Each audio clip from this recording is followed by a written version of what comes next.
មូលហេតុអ្វីទៅធ្វើឲ្យខ្ញុំបាក់ទឹកចិត្តសម្រាប់ខ្ញុំខ្លួនឯងខ្ញុំបានកត់សម្គាល់មើលថាមូលហេតុអ្វីដែលធ្វើខ្ញុំបាក់ទឹកចិត្តតាក់ទងទៅនឹងមូលហេតុដែលធ្វើខ្ញុំបាក់ទឹកចិត្តអត់មានរឿងអីច្រើនក្រៅពីខ្លួនឯងទាំងអស់គ្នាគឺតាក់ទងជាមួយនឹង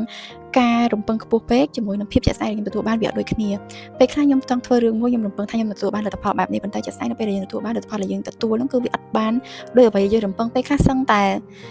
ថាបាន 50% ក៏អស់ចិត្តតែពេលខ្លះសឹងតែអត់បានដល់ 50% ទៀតអញ្ចឹងវាគឺជាចំណុចមួយដែលធ្វើឲ្យខ្ញុំបាក់ទឹកចិត្តមួយទៀតគឺការគិតមិនដូចនឹងគេហៅថាការគិតមិនដូចនឹងការពិតណាពេលខ្លះយើងគិតថាបើសិនជាយើងដើរតាមផ្លូវហ្នឹងយើងធ្វើអញ្ចឹងយើងគិតអញ្ចឹងវានឹងចាញ់ចែកប៉ុន្តែជាក់ស្ដែងនៅពេលដែលជាក់ស្ដែងដែលជួបមែនតើគឺវាអត់ចាញ់អញ្ចឹងទេវានឹងមានរឿងផ្សេងដែលវាអាចយើងស្មានអត់ដល់ឬក៏ការពិតតែចេញមកយើងត្រៀមចិត្តទទួលអត់តាន់ណាអញ្ចឹងចំណុចកន្លែងនេះដែលធ្វើឲ្យខ្ញុំបាក់ទឹកចិត្តអញ្ចឹងពេលដែលខ្ញុំចង់អាចជាការចែករំលែកដល់អ្នកនរគ្នាជាបទពិសោធន៍ខ្ញុំផ្ទាល់ខ្លួនហ្មងគឺខ្ញុំត្រូវចាប់ពីថ្ងៃទៅខ្ញុំតែងតែប្រាប់ខ្លួនឯងថាអ្វីដែលខ្ញុំគិតខ្ញុំអត់គួរដាក់ការរំពឹងទៅលើវាពេកទេខ្ញុំអ្វីដែលខ្ញុំធ្វើខ្ញុំបងចង់ធ្វើអ្វីដែលខ្ញុំគិតថាខ្ញុំអាចធ្វើបានហ្នឹងខ្ញុំអត់ដាក់រំពឹងថាលទ្ធផលនឹងចេញបែបណាអ្វីសំខាន់អ្វីដែលខ្ញុំធ្វើឥឡូវបច្ចុប្បន្នគឺខ្ញុំនឹងខំប្រឹងអស់ពីលទ្ធភាពខ្ញុំអាចធ្វើបានហើយលទ្ធផលបែបណាខ្ញុំទទួលតាមនឹងខ្ញុំអត់រំពឹងថាពេលដែលខ្ញុំធ្វើទៅលទ្ធផលខ្ញុំបានបែបនេះវាត្រូវតែបានបែបនេះ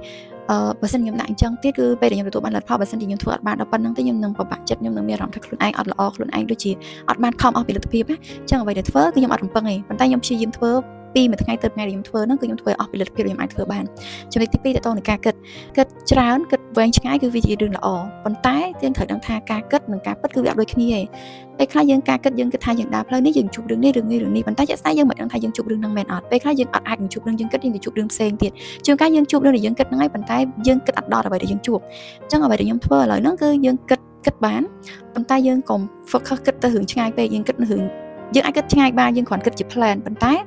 វាគ្រាន់តែជា plan ដែលយើងត្រៀមទុកថាយើងនឹងត្រូវជួបអីយើងនឹងត្រូវធ្វើអីខ្លះប៉ុន្តែយើងអត់គួរដាក់សម្ពាធខ្លួនឯងថាយើងត្រូវតែគិតវាឲ្យចេញគ្រប់ជ្រុងជ្រោយទេពីព្រោះដោយសារការដែលយើងជួបមេរៀនជីវិតនេះគឺនឹងបង្រៀនយើងទៅតាមផ្លូវដែលយើងដើរម្ដងតិចមានពាក្យមួយឃ្លាដែលខ្ញុំតែងតែប្រាប់ខ្លួនឯងថា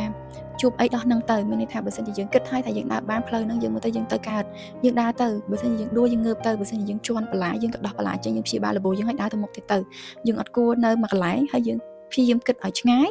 ទាំងយើងអត់បានដើរព្រោះវាគ្រាន់តែជាការគិតតែយើងអត់ដឹងថាតើការដើរទៅនោះវានឹងជួបអ្វីដែលយើងគិតអត់ចឹងនេះគឺជាមូលហេតុដែលធ្វើឲ្យខ្ញុំបាក់ទឹកចិត្តហើយវាក៏ជាចំណុចមួយដែលខ្ញុំចែកទៅអ្នកនរគ្នាថាបើសិនជាយើងអត់កំពុងតែមានអារម្មណ៍បែបហ្នឹងបើសិនជាយើងអាច recover ខ្លួនឯងត្រឡប់មកវិញបានលើកក្រោយកុំឲ្យយើងមានអារម្មណ៍បែបហ្នឹងទៀតតែមិនមែនប្រកាសថា 100% យើងនឹងអត់មានទេយើងអាចនឹងជួបរឿងអីមួយដែលវាទៅជារឿងថ្មីមួយសម្រាប់យើងទៀតទេអញ្ចឹងជីវិតគឺជាមេរៀនយើងរៀនម្ដងបន្តិចតាមអ្វីដែលយើងជួបទៅ